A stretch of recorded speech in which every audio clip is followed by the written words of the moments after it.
यूं तो 32 लाख करोड़ का कैश इन सर्कुलेशन इस समय अर्थव्यवस्था में है और बहुत नामों से वो एक हाथ से दूसरे हाथ में जाता है।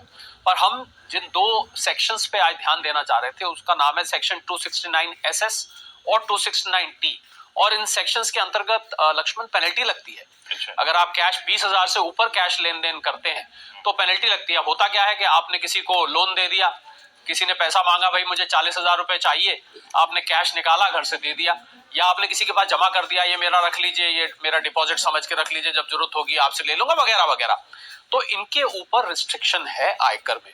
अब हम कुछ ऐसे हालात बताते हैं जहां पर ये रिस्ट्रिक्शन लागू नहीं होती, क्योंकि जिन लोगों को ये पता है वो इसको सारे ट्रांजैक्शंस के लिए समझ लेते हैं। ऐसा नहीं है, सबके लिए नहीं है।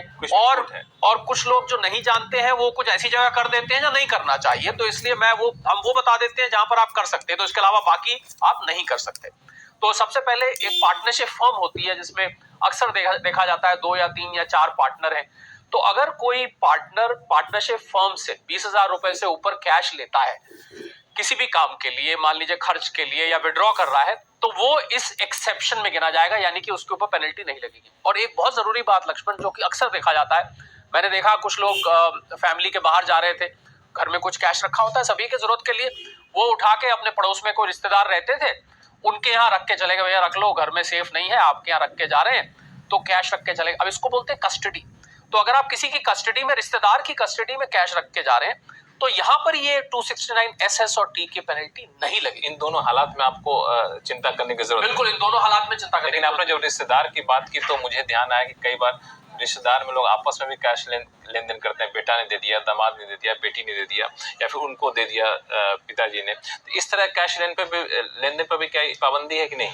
जी हाँ लक्ष्मण, कुछ कोर्ट की रूलिंग्स आई हैं जिसके अंतर्गत ये एक्सेप्शन सामने आती हैं। और सबसे जो मशहूर और सबसे आम होने वाला जो लेन देन होता है वो होता है पति पत्नी के बीच में। अब पत्नी साहिबा ने मांगा या पति ने कुछ मांगा, तो उन्होंने अपना कैश निकाला जेब से और दे दिया 50,000 60,000, एक तो पति पत्नी की बात है।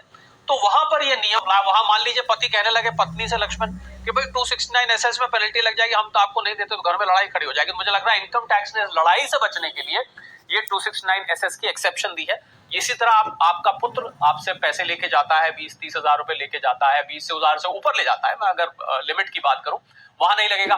एक केस ऐसा भी आया लक्ष्मण जहां पर एक दामाद साहब ने अपने ससुर साहब के ब्याह पे, या ससुर साहब ने दामाद साहब के ब्याह पे कोई कैश में प्रॉपर्टी बुक कर दी, उनके बिहाफ पे बुकिंग कर दी, उनसे एक तरह से लोन हो गया, तो वहां पर भी एक्सेप्शन है। तो कहने का मतलब है जहां पर लोन लिया हुआ है, डिपॉजिट है और नजदीक की रिश्तेदारी है, या कोई ऐसे हालात बन रहे हैं कि आप कैश के अलावा और कोई मोड एक्सेप्ट ही नहीं कर सकते और आप उसको प्रूव कर पाते हैं, तो वहां पर ये एक्सेप्शन बन के सामने आता है। तो बिल्कुल ये सही बात है कि इनकम टैक्स बहुत गहराई में जाकर जांच करता है, लेकिन कम से कम पारिवारिक मामलों में दखल नहीं देता है। बिल्कुल नहीं देता है।